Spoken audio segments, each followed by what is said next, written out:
it's important that you be still. Think about it. If everything's going, and you're being bombarded with, pressure and obligations to people, people, like I said, when people are trying to fight for your mind, when they trying to get control of your mind, they have to try to control that. They have to dominate your mind. So you have to be thinking about them all the time, thinking about their agenda, thinking about what they want, right? So if you're in that type of state, you got to realize that your mind is always on the move. Your thoughts are all over the place. And you get to the point where you may even feel like you have things under control and you're still scrambling, right? So it's sometimes it's not until you start meditating, until you get still, that you realize how much you've really been scattered, right? Or how much of a grip something may have on your mind, and you find out because you're sitting still, right?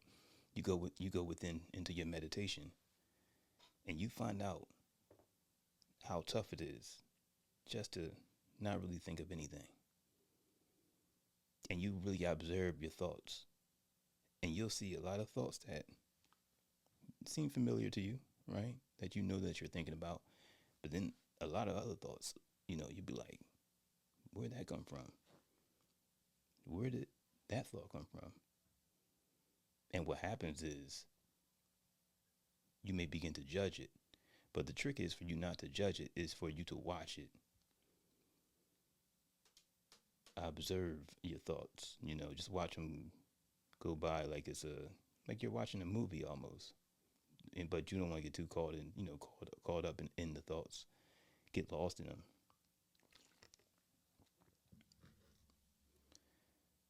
But you want to just kind of see, where your head is at, where your headspace is. And once you really get comfortable with that, that's when you can begin to find that calm space, find that place of peace.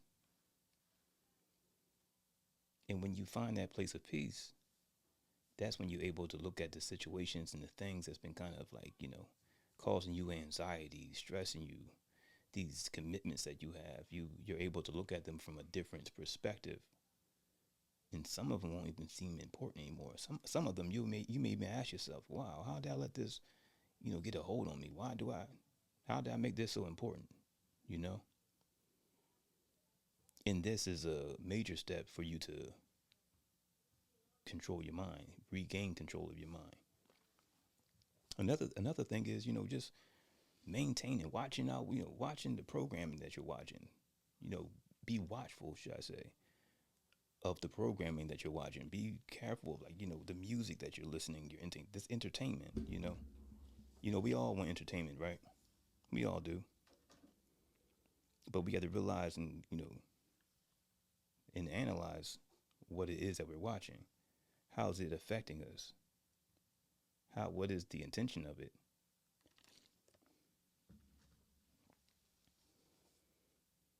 What is it trying to program us with? They call them programs for a reason.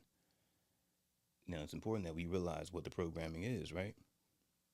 You know, you ever watch a movie and when you were done watching it, you notice your mood was different. You notice the movie go off, but for a moment after, if you pay attention, you may have noticed this too before. You find that you're still in that world. Like when you walk out of a movie theater and you have that feeling like you're kind of floating. Your body is moving, but your mind is still in the world of that movie. And that's why we go to the movies. We want to experience that, right? But the thing is, when that's happening to us and we're not being aware of it, that's when it could become problematic, right? You knowingly go to a movie theater to have that experience. You go to a horror film, right, to get caught up in there, and you know that you when you go see that movie, when you leave, you're still thinking about that movie, but you got the lights, that kind of take your mind off it. The other people, once you get back into the area, you see the popcorn and all that stuff. You walking towards the door, you leaving into the parking lot or, to wherever your car is parked.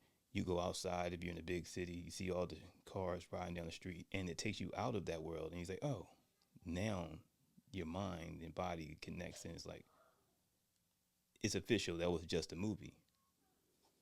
Now, we got programming like that taking place on the regular, be it the music we watching, the commercials, the advertisements, and things like that.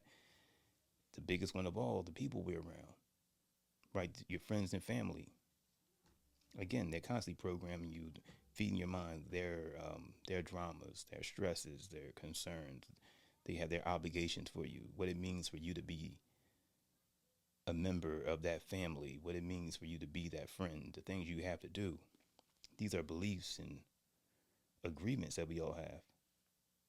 Now, what happens when it's not working for you? What happens when those commitments, that loyalty, is to your own detriment?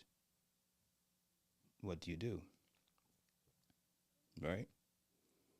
And who's creating these standards? Where are these standards coming from? And what's the intention of them? These are all the things we have to ask ourselves. You have to begin to question these things.